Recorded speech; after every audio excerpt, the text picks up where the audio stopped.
5천 명이 5만 명을 4번이나 박살냅니다. 불가능을 현실로 만든 미친 승리, 황산벌 전투입니다. 이 기적을 만든 장수 계백. 그는 전장에 나가기 직전 자기 손으로 가족을 죽이고 나옵니다. 노비가 되는 것보다 낫다고 생각한 거죠. 계백, 전장에서 피를 흘릴 때 왕은 도망치고 있었습니다. 망할 수밖에 없었던 백제, 그 진실 지금 공개합니다. 여러분 숫자 하나만 기억하고 시작합시다. 5천 대 50천. 한쪽은 5천 명이고 반대쪽은 5만 명입니다. 10배 차이. 이건 뭐 축구로 치면 11명 대 110명이에요. 게임이 안 되는 거죠. 근데요, 이 5천 명이 이깁니다. 한 번이 아닙니다. 4번을 이겨요. 그것도 모자라서 이 5천 명을 이끈 장수는 전장에 나가기 직전에 자기 아내하고 아이들을 직접 죽이고 나옵니다. 자기 손으로요. 뭐 이런 이야기가 있냐고요? 이게 1360년 전에 지금 충남 논산 땅에서 실제로 벌어진 일입니다. 황산벌 전투, 계백이라는 남자의 이야기입니다. 근데 솔직히 말할게요. 이 이야기 교과서에서는 되게 깔끔하게 정리돼 있어요. 충신계백, 나라를 위해 장렬히 전사했다. 끝. 감동적이죠? 근데 뚜껑을 열어보면요. 감동이 아니라 화가 납니다. 왜 화가 나는지 지금부터 하나씩 풀어볼게요. 먼저 배경부터 깔아야 이야기가 됩니다. 백제. 여러분 백제 하면 뭐가 떠오르세요? 솔직히 망한 나라, 삼청웅녀 이 정도 아닙니까? 근데요, 백제가 한창 잘 나갈 때는 진짜 대단한 나라였어요. 4세기 때 근초고왕이라는 왕이 있었는데 이 양반이 고구려 고국원왕을 전투에서 직접 죽여버립니다. 고구려 왕을 전사시킨 거예요. 지금으로 치면 경쟁국 대통령을 전쟁터에서 잡은 수준입니다. 그 시절 백제는 한반도 3분의 1을 먹고 있었고 바다 건너 일본한테는 한자도 가르쳐주고 불교도 전해주고 건축 기술도 넘겨줬어요. 일본의 아스카 문화라는 게 있는데 이 시대 일본 문화의 뿌리가 거의 다 백제에서 건너간 겁니다. 쉽게 말해서 일본 고대 문화의 선생님이 백제입니다. 그러니까 그냥 작은 나라가 아니에요. 동아시아에서 한자리 하던 문화 강국이었단 말이에요. 얼마나 잘 나갔냐면 무왕 때 지은 미륵사지 석탑이 동아시아 최대 규모였어요. 국보 11호입니다. 나라에 돈이 없으면 이런 거 못 짓거든요. 그만큼 국력이 넘쳤다는 뜻이에요. 그래서 641년에 의자왕이라는 사람이 왕이 됩니다. 이 사람 처음에는 진짜 괜찮았어요. 태자 시절 별명이 해동증자입니다. 뭐냐면 동쪽의 증자라는 뜻인데 증자가 공자 제자 중에 효도 1등이거든요. 그러니까 효자 중에 효자라는 소리를 들은 모범 왕자였어요. 즉위하자마자 직접 지방을 돌면서 백성을 살피고 죄수도 풀어줍니다. 백성들이 좋아했겠죠? 근데 의자왕의 진짜 임팩트는 군사 쪽에서 터집니다. 642년 신라를 쳐서 대하성을 포함해 40개가 넘는 성을 한 번에 뺏어버립니다. 40개요. 1년에. 이건 삼국시대 통틀어서도 보기 드문 대박 전과입니다. 이때 대하성에서 신라 김춘추의 사위하고 딸이 죽어요. 김춘추가 얼마나 이를 갈았겠습니까? 이 복수심이 나중에 엄청난 걸 불러오는데 그건 잠깐 뒤에 얘기합시다.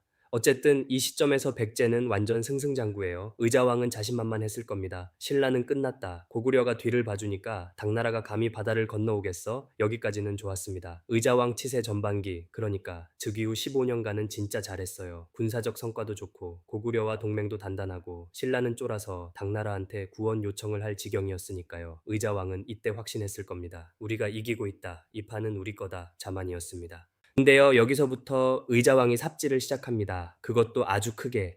655년쯤부터 의자왕이 갑자기 돌변해요. 정확히 말하면 권력에 미치기 시작합니다. 자기 서자를, 그러니까 첩한테서 난 아들들 400명을 전원 좌평에 앉힙니다. 좌평이 뭐냐? 백제에서 제일 높은 벼슬이에요. 장관급. 거기에 자기 아들 400명을 쫙 깔아버린 거예요. 이게 뭔 짓이냐면요. 회사로 치면 사장이 자기 아들 400명을 이사회에 전부 꽂은 겁니다. 기존에 일하던 임원들 다 잘렸죠.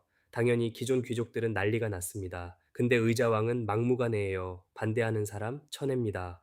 여기서 성충이라는 사람이 등장합니다. 성충. 백제의 좌평, 그러니까 총리급 대신입니다. 이 사람이 의자왕한테 급간을 합니다. 전하, 이러시면 안 됩니다. 향락에 빠지시면 나라가 위험합니다. 의자왕의 반응이요? 감옥에 가둬버립니다. 성충은 감옥에서 죽어가면서 마지막 상소를 올립니다. 이 상소가 소름 끼칩니다. 충신은 죽어도 임금을 잊지 않습니다. 한 말씀만 올리고 죽겠습니다. 머지않아 전쟁이 올 것입니다. 땅으로는 탄연을 막고 바다로는 기벌포를 막으십시오. 전쟁이 온다. 탄연을 막아라. 기벌포를 막아라. 의자왕은 이 상소를 씹었습니다. 읽지도 않았을 수 있어요. 성충은 옥사합니다. 또 다른 충신 흥수도 귀양 보냅니다. 삼국사기의 표현 그대로 읽어드릴게요. 이로 말미암아 감히 간언하는 자가 없어졌다. 아무도 입을 안 열게 된 거예요. 그리고 정확히 4년 뒤 성충의 예언이 현실이 됩니다. 그것도 토씨 하나 안 틀리고요. 자, 그 사이에 신라 쪽에서는 뭘 하고 있었냐? 김춘추, 대하성에서 딸하고 사위를 잃은 그 사람, 이 양반이 당나라로 건너갑니다. 목적은 하나, 백제를 같이 멸망시킬 동맹을 맺는 것. 당나라도 계산이 있었어요. 고구려를 몇 번 쳤는데 매번 깨졌거든요. 645년 안시성에서 처참하게 졌단 말이에요. 그래서 전략을 바꿉니다. 고구려를 정면으로 못 뚫으니까 뒤에서 고구려를 밀어주는 백제를 먼저 없애자. 그러면 고구려는 혼자 남는다. 그래서 당나라가 백제한테 경고를 보냅니다. 651년에 신라 좀 그만 때려라. 백제의 대응이요 무시합니다. 오히려 655년에 고구려 말갈이랑 같이 신라성 30개를 또 뺏어요. 당나라 최후 통첩을 정면으로 씹은 겁니다. 이건 뭐냐면요. 조폭 영화에서 큰 형님이 야 그만해 라고 했는데 싫은데요 한 거예요. 결과가 어떻게 되겠습니까? 육금 60년 3월 드디어 당나라가 움직입니다. 소정방이라는 장군한테 병력 13만을 줍니다. 군선 1900척. 이게 얼마나 많은 거냐면 1900척을 일렬로 세우면 서울에서 수원까지 줄이 서요. 이 함대가 산둥반도를 출발해서 서해를 건넙니다. 동시에 신라 김유신한테 정예병 5만이 붙습니다. 삼국사기에 정병5만이라고 딱 명시돼 있어요. 집 나르는 보급부대가 아니라 싸우는 전투병 5만입니다. 합계 18만. 지금 대한민국 육군 전체 병력이 약 50만인데 그 3분의 1이 넘는 병력이 백제 하나를 향해 동시에 쳐들어온 겁니다. 자, 이 상황에서 백제 조정은 뭘 하고 있었느냐? 싸우고 있었습니다. 적이랑이 아니라 자기들끼리 당나라랑 먼저 싸우자. 아니다, 신라부터 막자. 의견이 갈려서 싸움만 하고 있어요. 의자왕이 뒤늦게 정신이 들었는지 귀양 보냈던 흥수한테 사람을 보냅니다. 사태가 위급한데 어떻게 하면 좋겠냐? 귀양 보내놓고 나라가 위험해지니까 의견을 구하는 겁니다. 기가 막히죠. 흥수는 4년 전 죽은 성충이랑 정확히 같은 말을 합니다. 탄현과 백강을 막으십시오. 근데 조정의 다른 신하들이 뭐라 합니까? 흥수는 귀양살이 하면서 임금을 원망하고 있으니까 저 말을 들으면 안 됩니다. 전쟁이 코앞인데 전략을 논하는 게 아니라 건의한 사람 감정 상태를 문제 삼은 겁니다. 나라가 망할 수밖에 없는 이유가 여기 다 있어요. 결국 의자왕은 다른 전략을 택합니다. 그리고 이 순간 계백한테 명령이 떨어집니다. 결사대 5천을 이끌고 황산벌에서 신라군 5만을 막아라. 5천으로 5만을 막으라. 여러분 이건 작전이 아닙니다. 이건 가서 죽어라예요. 그리고 계백도 알고 있었을 겁니다. 백제 전체 병력을 긁어 모아도 18만한테 상대가 안 되는데 자기한테 준 건 고작 5천이에요. 나머지 병력은 당군 13만을 막으러 다른 데 보내야 했으니까요. 결국 양쪽 다 병력이 부족한 겁니다. 이게 18만 대군을 상대해야 하는 백제의 현실이었어요. 계백은 생각했을 겁니다. 이건 막는 게 아니라 늦추는 거다. 내가 여기서 하루 이틀이라도 버텨야 사비성을 지킬 시간이라도 생긴다. 그래서 집에 돌아가서 가족을 죽인 겁니다. 내 식구가 적의 노비가 되느니 차라리 내 손으로 보내겠다. 이 장면을 두고 조선시대부터 싸움이 있었어요. 권근이라는 학자는 미친 짓이다, 잔인무도하다 그랬고 서거정은 나라와 운명을 같이 한 절개를 높이 사야 한다 그랬습니다. 전 이건 판단 안 하겠습니다. 다만 한 가지는 확실해요. 계백은 돌아올 생각이 없었습니다.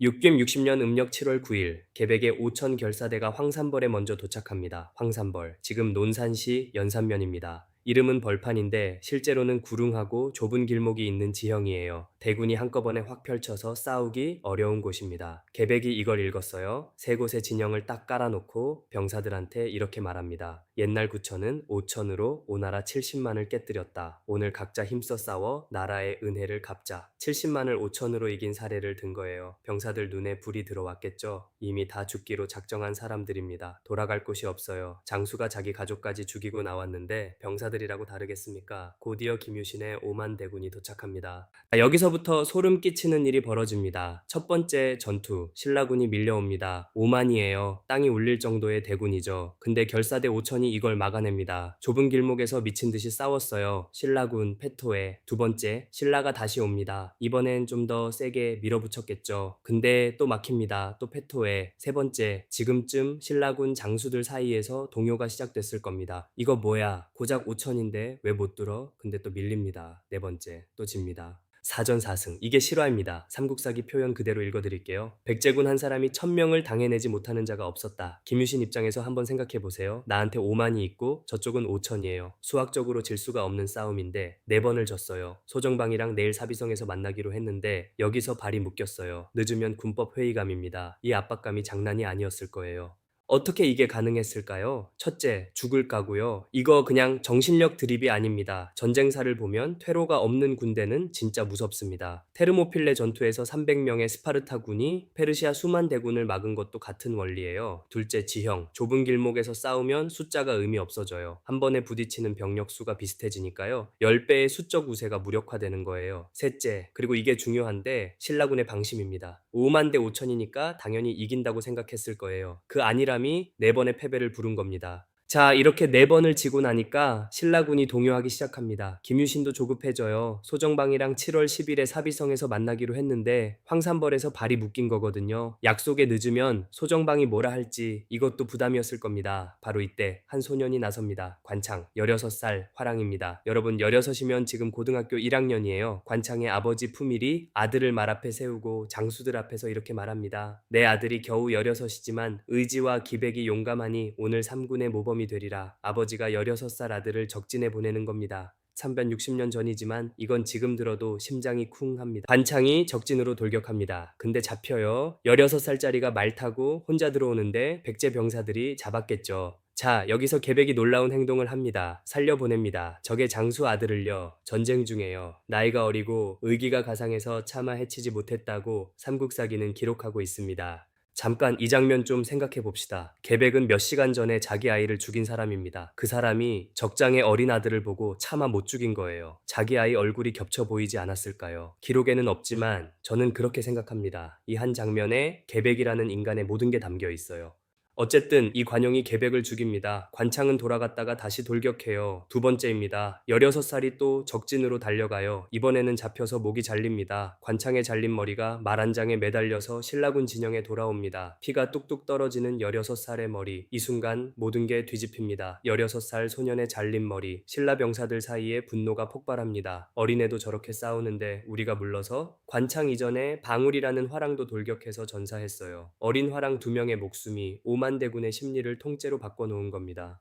신라군이 총공격을 감행합니다. 이번에는 분위기가 달라요. 이제 신라군도 죽을 각오입니다. 자, 여기서 냉정하게 봅시다. 결사대의 정신력으로 4번을 이겼지만 상대도 죽을 각오를 하면 결국 숫자가 이깁니다. 5천 대 5만. 이건 물리법칙이에요. 계백 전사, 좌평 충상하고 상영은 포로로 잡힙니다. 근데 계백은 포로가 되지 않았어요. 끝까지 싸우다 죽었습니다. 항복이라는 선택지는 애초에 없었던 겁니다. 아침에 가족을 죽이고 나왔으니까요. 돌아갈 곳이 없는 사람은 진짜 강합니다. 재밌는 건 나중에 소정방한테 혼났을 때 김유신이 한 말입니다. 약속 기일에 늦었다고 소정방이 김유신 부하를 처벌하려 하자 김유신이 이렇게 받아칩니다. 대장군이 황산벌의 싸움을 보지 못하고 겨우 기일을 어긴 것만 가지고 죄를 주려 합니까? 황산벌 전투가 그만큼 처참했다는 걸 김유신 본인이 인정한 거예요. 5천 명한테 이렇게 고전한 게 치욕이 아니라 그만큼 상대가 무서웠다는 뜻입니다. 황산벌이 뚫렸습니다. 여기서부터는 빨라요. 너무 빨라서 허무합니다. 신라군이 사비성을 향해 진군합니다. 동시에 소정방의 당군 13만이 바다에서 들어옵니다. 사비성 앞에서 백제 주력군이 마지막으로 싸우지만 1만 넘는 백제군이 전사하면서 무너집니다. 의자왕은요 도망칩니다. 태자효하고 같이 웅진성으로 튑니다. 그리고 며칠 만에 항복해요. 여러분 이거 보셨죠? 계백이 5천 명 데리고 황산벌에서 피를 흘리면서 시간을 벌어주고 있을 때 의자왕은 도망칠 궁리를 하고 있었다는 겁니다. 계백이 목숨 걸고 지키려 한 나라의 왕이 그 순간 도망가고 있었어요. 이게 이 이야기에서 제일 화나는 대목입니다. 항복한 의자왕한테 소정방이 뭘 했냐면요. 의자왕, 태자 대신 88명, 백성 12찰 팽공 7명을 당나라 수도로 끌고 갑니다. 삼국사기에 숫자가 정확히 적혀 있어요. 10,807명. 한 명 한 명 세서 기록한 겁니다. 나라 지배층이 통째로 뽑혀 나간 거예요. 상상해 보세요. 줄줄이 묶여서 당나라까지 끌려가는 시천 807명. 그 중에 의자왕이 있고 왕족이 있고 장관이 있고 장수가 있고 그 가족들이 있습니다. 이 사람들이 지금 중국 땅까지 포로로 끌려가고 있는 거예요. 의자왕은 당나라 낙양에서 병사합니다. 이국 땅에서 포로 신분으로 678년 이어온 백제 왕족의 마지막이 이겁니다. 죽기 전에 뭐라 했냐면요. 성충의 말을 듣지 않은 것이 후회스럽다. 4년 전 감옥에서 죽은 신하 말이에요. 이제야 떠올린 겁니다. 근데 솔직히 묻겠습니다. 이게 후회가 됩니까? 성충이 살아서 듣고 있었으면 뭐라 했을까요? 말 안 해도 알겠죠. 백제는 이렇게 끝났을까요? 아닙니다. 백제 사람들이 가만히 있었겠습니까? 부흥운동이 터져요. 복신, 도침, 흑치상지 같은 사람들이 들고 일어납니다. 일본에 인질로 가 있던 왕자 품까지 데려와서 왕으로 씁니다. 나라가 망했는데 그걸 되살리겠다고 다시 싸운 거예요. 200개 넘는 성이 호응했다는 기록도 있습니다. 백제 유민들의 저항이 그만큼 거셌어요. 663년에는 일본 군대까지 끌어들여서 백강에서 나당 연합군이랑 대규모 해전을 벌입니다. 이때 일본 군선 400척이 투입됐는데 결과가 참혹합니다. 기록에 왜군의 피로 강물이 붉게 물들었다고 적혀 있을 정도예요. 결국 마지막 거점까지 무너지면서 건국부터 678년을 이어온 백제가 완전히 역사에서 사라집니다. 한반도에서 가장 오래된 왕조 중 하나가 이렇게 끝났어요. 자, 여기서 정리를 좀 해봅시다. 계백 이야기를 충신의 최후라고만 보면 이 이야기의 절반밖에 못 보는 겁니다. 진짜 봐야 할 건 세 가지예요. 하나, 시스템이 무너지면 영웅 한 명으로는 안 됩니다. 계백은 분명히 대단한 장수였어요. 5천으로 5만을 4번 이긴 사람입니다. 근데 그게 뭔 소용입니까? 위에서 성충 말을 듣고 탄연하고 기벌포만 막았어도 역사가 달라졌을 수 있어요. 근데 서자 사르렐명이 장관 자리를 꿰차고 있는 나라에서 합리적인 판단이 나올 수가 없었던 거예요. 시스템이 죽었는데 현장에서 아무리 뛰어봐야 소용이 없습니다. 둘, 외교를 무시하면 대가는 국민이 치릅니다. 당나라가 651년에 경고했어요. 신라 좀 그만 때려. 백제가 그걸 씹었어요. 오히려 더 때렸어요. 결과요? 18만 대군이 쳐들어왔습니다. 지금 한반도도 마찬가지 아닙니까? 강대국 사이에 낀 나라가 외교 판단을 잘못하면 그 피는 국민이 흘립니다. 1360년 전이나 지금이나 똑같아요. 셋, 그리고 계백이라는 인간입니다. 이길 수 없는 전쟁에 나가면서 가족을 죽인 남자, 적장의 어린 아들은 차마 못 죽이고 살려보낸 무인, 그 자비가 결국 자기 패배의 원인이 된 아이러니, 아무도 나서지 않을 때 나선 사람, 목숨 걸고 지킨 나라의 왕은 도망가고 있었는데도 끝까지 자리를 지킨 사람. 지금 충남 논산에 가면 계백장군 유적지가 있습니다. 묘역에 소나무가 서 있는데 1360년이 지난 지금도 푸릅니다. 5천명으로 50천명을 4번 이긴 장수. 하지만 그를 진짜 무너뜨린 건 10배의 적군이 아니었습니다. 자기 나라였습니다. 구독과 좋아요 부탁드립니다. 한밤의 전쟁사였습니다.